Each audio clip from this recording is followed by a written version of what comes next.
Hi, ಎಲ್ರಿಗೂ ನಮಸ್ಕಾರ. ಮತ್ತೆ ಸ್ವಾಗತ ಸನ್ವಿ ಚಾನಲ್ಗೆ. ನಾನು ಶ್ರೀದೇವಿ ನಾಯಕ್. ಇವತ್ತು ನಾನು ಗಣೇಶನಿಗೆ ಪ್ರಿಯವಾದ ಮೋದಕ್ ಹೇಗೆ ಮಾಡೋದು ತೋರಿಸ್ಕೊಡ್ತಾ ಇದ್ದೀನಿ. ಗಣಪತಿ ಹಬ್ಬ ಬರ್ತಾ ಇದೆ ಅಲ್ವಾ, ಬನ್ನಿ ನೋಡೋಣ. ಮೊದಲಿಗೆ ನಾನಿಲ್ಲಿ 2 ಬೌಲಷ್ಟು ಮೈದಾ ಹಿಟ್ಟನ್ನು ಜರಿಸಿ ತೊಗೊಂಡಿದ್ದೀನಿ. ಇದಕ್ಕೆ 1-2 ಟೇಬಲ್ ಸ್ಪೂನಷ್ಟು ಎಣ್ಣೆಯನ್ನು ಹಾಕಿ ಚೆನ್ನಾಗಿ ಮಿಕ್ಸ್ ಮಾಡಿಕೊಳ್ಳೋಣ. ಇವಾಗ ಸ್ವಲ್ಪ ನೀರನ್ನು ಹಾಕಿ ಮಿಕ್ಸ್ ಮಾಡ್ತಾ ಹೋಗೋಣ. ಮೊದಲಿಗೆ ನೀರು ಜಾಸ್ತಿ ಹಾಕಿಕೊಳ್ಬೇಡಿ, ನೋಡಿ ಸ್ವಲ್ಪ ಸ್ವಲ್ಪ ಹಾಕಿ ಮಿಕ್ಸ್ ಮಾಡ್ತಾ ಹೋಗಿ.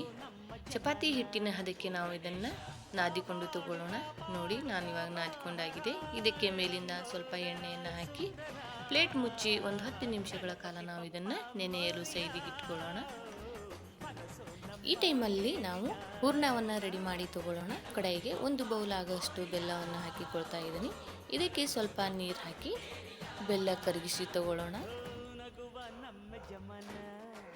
ನೋಡಿ, ಬೆಲ್ಲ ಕರಗ್ತಾ ಇದೆ. ಬೆಲ್ಲ ಕರಗಿದ ನಂತರ ನಾನು ಇದಕ್ಕೆ 2 ಬೌಲಷ್ಟು ಕೊಬ್ಬರಿ ತುರಿಯನ್ನು ಹಾಕಿಕೊಳ್ತಾ ಇದ್ದೀನಿ. ಚೆನ್ನಾಗಿ ಮಿಕ್ಸ್ ಮಾಡಿಕೊಳ್ಳೋಣ.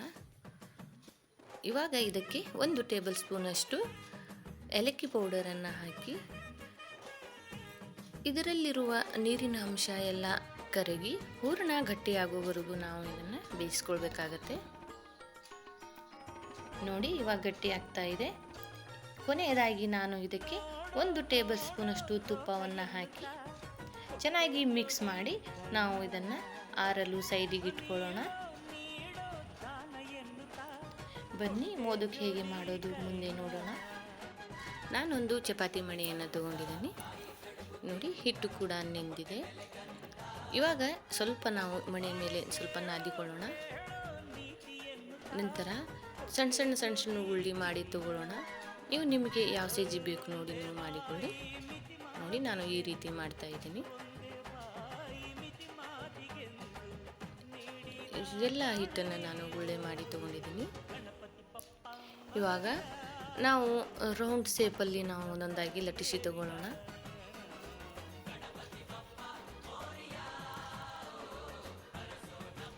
ನಿಮಗೆ ದೊಡ್ಡ ಬೇಕಿದ್ರೆ ನೀವು ದೊಡ್ಡ ಮಾಡಿಕೊಳ್ಬೋದು. ನಾನು ಸ್ವಲ್ಪ ಸಣ್ಣದಾಗಿ ಮಾಡ್ತಾ ಇದ್ದೀನಿ. ಇದೇ ರೀತಿ ನಾನು ಎಲ್ಲ ಉಳ್ಳಿಯನ್ನು ಲಟ್ಟಿಸಿ ತಗೊಳ್ತಾ ಇದ್ದೀನಿ.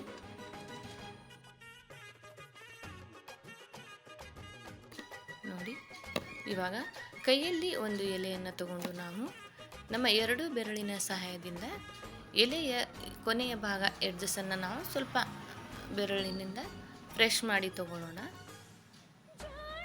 ನಾವು ಪ್ಲೇನ್ ಕೂಡ ಮಾಡ್ಬೋದು. ಈ ರೀತಿ ಮಾಡಿಕೊಂಡ್ರೆ ನೋಡಲಿಕ್ಕೆ ಚೆನ್ನಾಗಿ ಕಾಣುತ್ತೆ, ಪ್ಲೇಟ್ಸ್ ಅಂತ. ನೋಡಿ, ಇವಾಗ ಮಧ್ಯದಲ್ಲಿ ನಾವು ಹೂರ್ಣವನ್ನು ತುಂಬೋಣ. ಹೂರ್ಣ ತುಂಬಿ ನಾವು ಎಲೆಯ ಮೇಲಿನ ಭಾಗವನ್ನು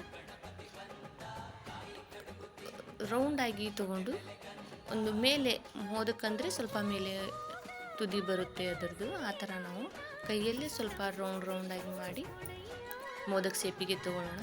ನೋಡಿ, ಇದೇ ರೀತಿ ಇನ್ನೊಂದು ಮಾಡಿ ತೋರಿಸ್ತಾ ಇದ್ದೀನಿ. ನೋಡಿ, ನೋಡಲಿಕ್ಕೆ ಚೆನ್ನಾಗಿ ಕಾಣುತ್ತೆ ಫ್ರೆಂಡ್ಸ್. ಸೇಮ್ ಇವಾಗ ಮಾಡಿದ್ವಲ್ಲ ಅದೇ ರೀತಿ ಮಾಡಿ ತಗೊಳ್ಳಿ. ನಿಮಗೆ ಈ ರೀತಿ ಮಾಡೋದು ಸ್ವಲ್ಪ ಟೈಮ್ ಹಿಡಿತಾ ಇದೆ ಅಂದರೆ ನೋಡಿ, ಬೇರೆ ಟೈಪ್ ತೋರಿಸ್ತಾ ಇದ್ದೀನಿ. ಮಧ್ಯಭಾಗದಲ್ಲಿ ಹೂರ್ಣ ತುಂಬಿ ಎಲೆಯ ಎಡ್ಜಸ್ಸನ್ನು ನಾವು ನೀಟಾಗಿ ತಗೊಂಡು ಒಂದು ರೌಂಡ್ ಸೇಪಿಗೆ ತಗೊಳ್ಳೋಣ. ನಾವು ಪುರಂಪುಳಿ ಮಾಡ್ತೇವಲ್ವ, ಆ ಥರ ಮೇಲಿನ ಹಿಟ್ಟು ಏನಾದ್ರು ಜಾಸ್ತಿ ಬಂದರೆ ತೆಗೆದಿಟ್ಬಿಡಿ.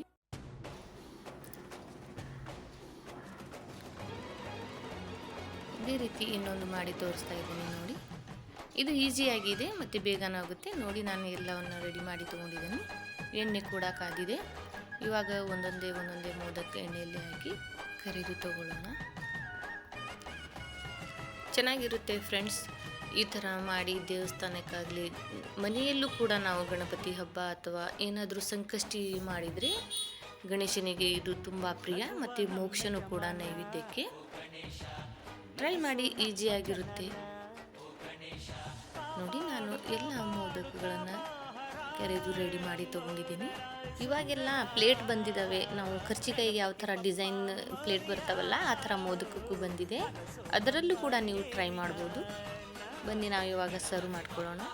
ಗಣಪತಿ ಹಬ್ಬಕ್ಕೆ ಅಂತೂ ಇದು ತುಂಬಾ ಮೋಕ್ಷ. ನಮ್ಮ ಕಡೆ ಅಂತೂ ಆಲ್ಮೋಸ್ಟ್ ಎಲ್ಲರ ಮನೆಯಲ್ಲಿ ಮೋದಕ ಇಲ್ಲದೆ ಗಣಪತಿ ಹಬ್ಬ ಆಚರಿಸಲ್ಲ. ನಿಮಗೆ ಗೊತ್ತಿದ್ರೆ ತೊಂದರೆ ಇಲ್ಲ, ಯಾರಿಗೆಲ್ಲ ಗೊತ್ತಿಲ್ಲ ಎಲ್ಲರೂ ಟ್ರೈ ಮಾಡಿ ಒಂದ್ಸತಿ. ನೋಡಿ ಈ ರೀತಿಯಾಗಿದೆ. ನಾನು ಸ್ವಲ್ಪ ಸಣ್ಣದಾಗಿ ಮಾಡ್ಕೊಂಡಿದ್ದೀನಿ. ನಿಮಗೆ ದೊಡ್ಡ ಸೈಜ್ ಬೇಕಿದ್ರೆ ಸ್ವಲ್ಪ ದೊಡ್ಡ ಮಾಡ್ಕೊಳ್ಬೋದು, ಚೆನ್ನಾಗಿರುತ್ತೆ. ಹಾಗೆ ಅಡ್ವಾನ್ಸ್ ಆಗಿ ಎಲ್ಲರಿಗೂ ಗಣಪತಿ ಹಬ್ಬದ ಶುಭಾಶಯಗಳು. ಮತ್ತು ಯಾರೆಲ್ಲ ನನ್ನ ಚಾನಲ್ನ ನೋಡ್ತಾ ಇದ್ದೀರಾ ಎಲ್ಲರೂ ಸಬ್ಸ್ಕ್ರೈಬ್ ಮಾಡಿಕೊಳ್ಳಿ. ಮತ್ತೆ ಸಿಗೋಣ ಬೇರೆ ರೆಸಿಪಿಯೊಂದಿಗೆ. ಅಲ್ಲಿವರೆಗೂ ಎಲ್ಲರಿಗೂ ಬಾಯ್.